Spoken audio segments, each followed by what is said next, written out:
Ce qu'on fait aujourd'hui, ce sont des transferts sédimentaires mécaniques, des rechargements en sable avec les camions pour pallier le déficit de sable dû à la fois à la saison, aux tempêtes.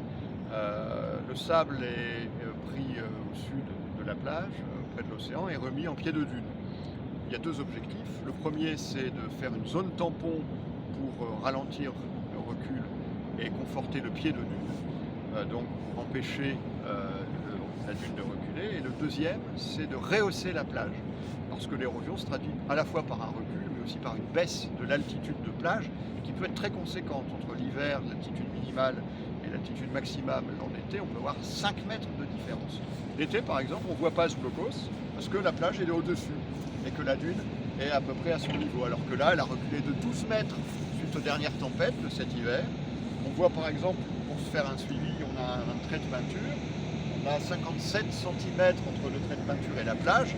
Si demain il y a 47 cm, on saura que la plage est remontée de 10 cm.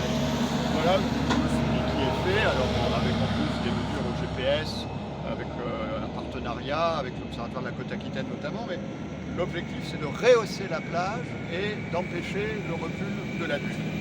Et on peut avoir des variations extrêmement importantes qu'on ne perçoit pas quand on vient de temps en temps à la plage, mais l'été, les touristes, quand ils posent leurs serviettes sur le sable ici, ils ne savent pas qu'en dessous il y a un blocos, parce que grâce notamment au rechargement avec les camions, au transfert sédimentaire mécanique, la plage a repris de l'altitude, et puis on a empêché le recul de la dune trop important.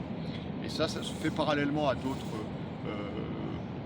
thèmes de suivi de la stratégie, la relocalisation des biens menacés et puis le maintien des dunes naturelles. Donc c'est une réflexion globale avec la nécessité de ce genre d'intervention d'hiver.